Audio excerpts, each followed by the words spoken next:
The other day, the Holy Spirit spoke to me clearly, and He said to me na ang timetable niya sa Pilipinas ay 2025 to 2028.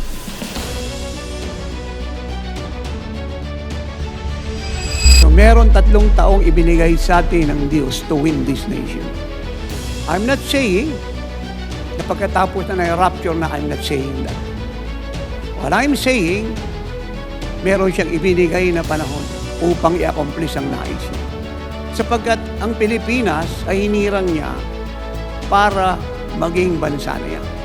Ang sabi niya, tinawag niya ang Pilipinas na kanyang bansa, my nation. At yung Psalm 33 verse 12 ay pumapatungkol sa bansang ito.